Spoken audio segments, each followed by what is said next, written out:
Fais-le! Bonjour Isabelle. Bonjour Mario. T'as entendu cette entrevue avec Mme Forgue qui, vendredi, était hospitalisée en préparation de la greffe d'un rein et qui s'est fait dire en début de soirée, en fin d'après-midi, début de soirée, que ça n'aurait pas lieu parce que le rein, il n'y avait personne pour le prélever, donc le rein allait être gaspillé, perdu, l'organe allait être perdu et elle retournait chez elle bredouille. Ce qui est terrible pour cette dame, parce que d'abord, on a fait naître l'espoir. J'entendais qu'elle est toujours, donc, depuis 2 ans et demi, en dialyse. En plus d'être sur la liste d'attente de Transplant Québec, c'est une position extrêmement délicate. C'est une position où t'es comme dans l'antichambre de la mort d'une certaine façon. Tu sais, sur le nombre de personnes qui sont en attente d'un don d'organes au Québec, les 2/3, ce sont des gens qui sont comme la personne que tu as invitée, comme Nicole Forgue, en attente d'un rein. On sait aussi qu'un rein, on peut faire du don vivant. Hein. Tu sais qu'on a 2 reins, on peut toujours faire don d'un de nos reins à une personne avec qui on est compatible. Ça arrive dans le cas de famille. Une mère peut donner son rein à son enfant, un conjoint à sa conjointe si c'est compatible. La compatibilité n'est pas toujours évidente. Dans le cas de ton invité, il y avait là donc un donneur compatible, un donneur qui en plus avait fait connaître ses dernières volontés, avait spécifié à sa famille. Il y a beaucoup de choses troublantes là-dedans. Là. Complètement, Mario. Il y a Mario. la pauvre dame qui se fait appeler le jeudi, appelle ses enfants, sa famille, tout ça, dit à tout le monde, j'ai mon rein, puis le lendemain, c'est plus vrai. Puis je comprends qu'elle s'est fait préparer pour ça aussi. Oui, il y a le gaspillage d'un organe, comme tu dis, d'une personne qui avait consenti. Ses dernières volontés sont pas respectées.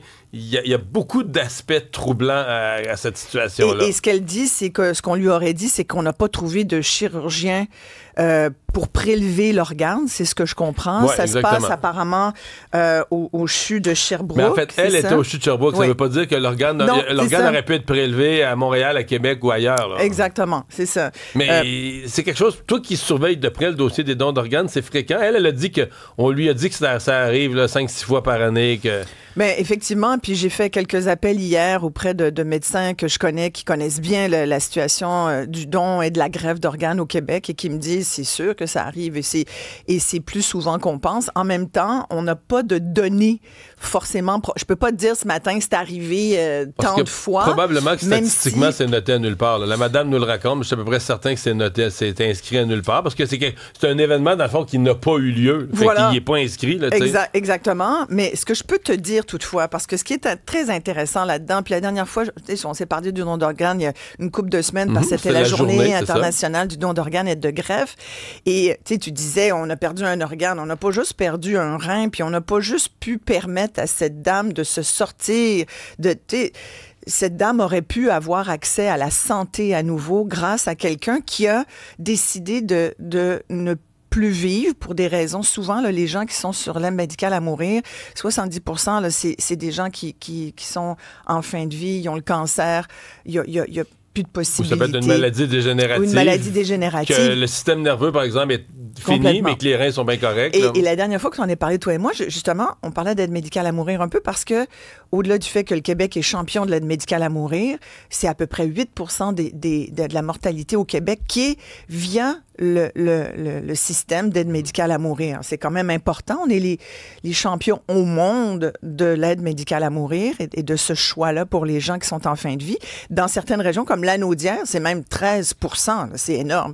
Et ce que les gens savent peu, c'est que quand tu es rendu là, quand tu es en fin de vie, tu peux donner tu peux dire que tu veux être un donneur. Ça ne veut pas dire que tu vas l'être. C'est pas tout le monde non plus qui peut. Parce que si tu as eu de la chimio, plein d'affaires, exactement, là, les organes, tu peux pas. Mais ça. Il y a quand même pas mal de gens. J'ai quelques chiffres ici. Tu vois, en 2024, il y a 5717 personnes qui ont eu recours à l'aide médicale à mourir au Québec.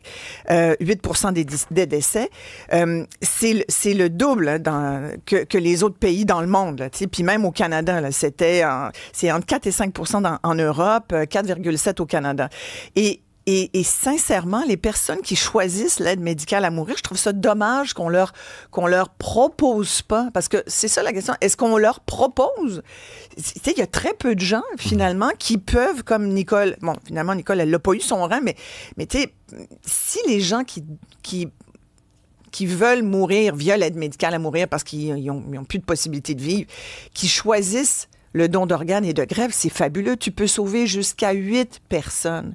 Tu peux aider à vivre 8 autre personne. Tu comprends? Alors, c'est très utile. C'est très, très, très utile. En bon état. Et il y a seulement 27 personnes sur tous ceux-là qui ont finalement donné leurs organes. Sur 5000?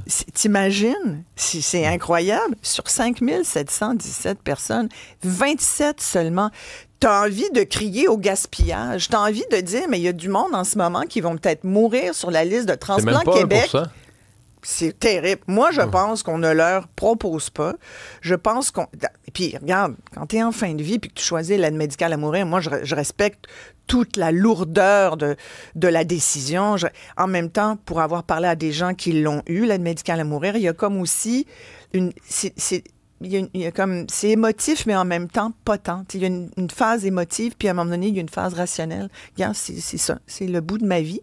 Et je choisis l'aide médicale à mourir parce que je veux m'épargner des souffrances qui m'apparaissent plus importantes. Alors, les gens, si on leur dit, savez-vous que vous pourriez peut-être être un donneur potentiel et sauver potentiellement 8 autres personnes, je pense qu'il y a beaucoup plus de gens qui diraient « Ah, ben écoute, oui, certainement. » Tu sais, une fois que t'es mort, là. Alors, c'est vraiment... Je trouve ça dommage parce que, tu sais, cette dame, Nicole Forgue, va être en nouveau 2 fois par semaine. Tu sais, c'est lundi puis c'est vendredi, elle te disait, là. Elle, c'est 2 jours par semaine, c'est dialyse. T'imagines le coût pour le service de santé? Des fois, on n'est pas...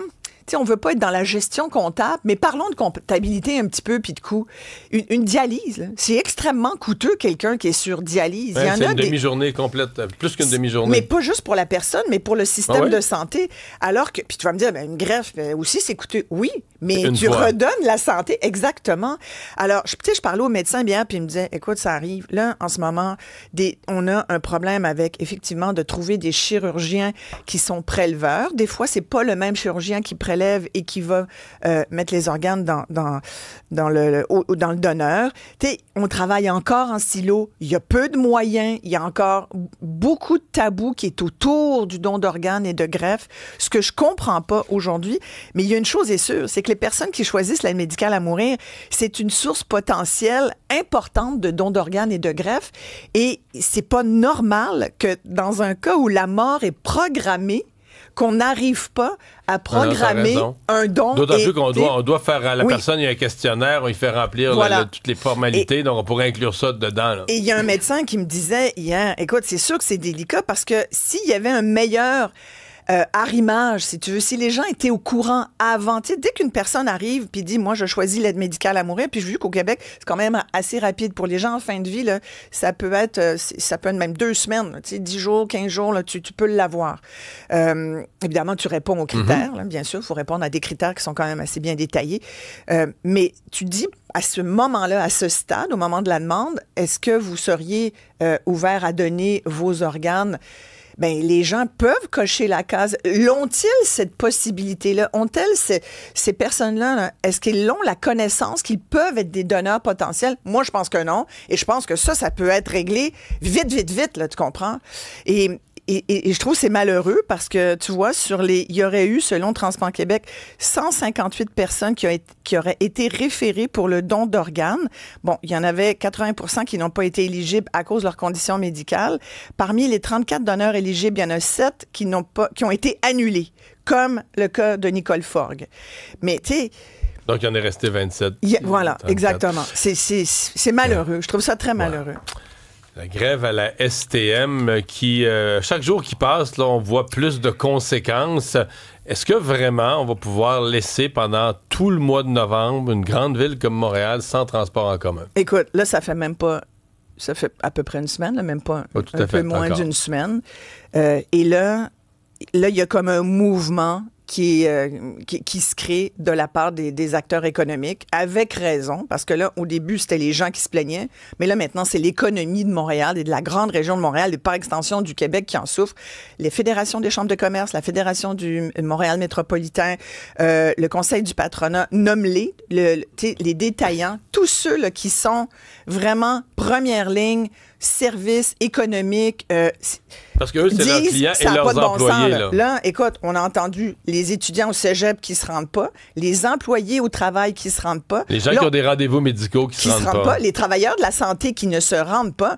Et là, le mouvement, c'est de dire, s'il vous plaît, M. Boulay, ministre du Travail, votre loi 89 là, qui doit arriver fin du mois, voulez-vous la mettre tout de suite? Je te lance quelque chose, Isabelle. Mettons que Jean Boulay fait ça, puis que ça y prend l'unanimité à l'Assemblée nationale. Est-ce que tous les partis votent avec lui?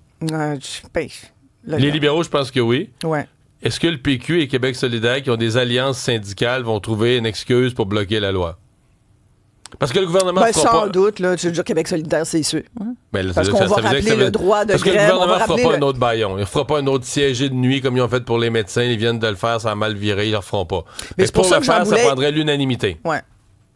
Ça prend tous les partis. Moi, j'ai l'impression qu'ils ne l'auront pas forcément. Mais au moins, ils devraient. Au moins, ça mettrait les partis, comme on dit, ça les mettrait devant leur choix, de dire au public, OK, moi, Ça peut pas continuer, Mario. Ça peut pas continuer. Est-ce que Québec solidaire, qui est le parti du transport en commun, se lèverait en chambre pour dire, nous, on bloque le retour au travail? Ouais. Parce qu'on est plus syndicalistes que...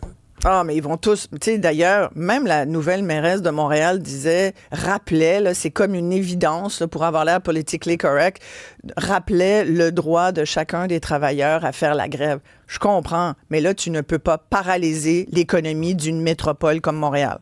Oh, j'ai-tu dit métropole? Je me trompe, j'ai fait comme un rewind de 20 ans. Non, on n'est plus métropole. Ben oui. Pas au Canada, mais au Québec, oui. Ville. La métropole du Québec. Non, la nouvelle métropole du Québec, Mario, c'est Québec. Ah! Ouais, moi, je pense que c'est Québec, la ville d'avenir. On est à la veille de déménager. On t'écoute 13h cet oui, à après-midi. 13h, je reviens Merci, là-dessus. Isabelle. Ben oui. Okay.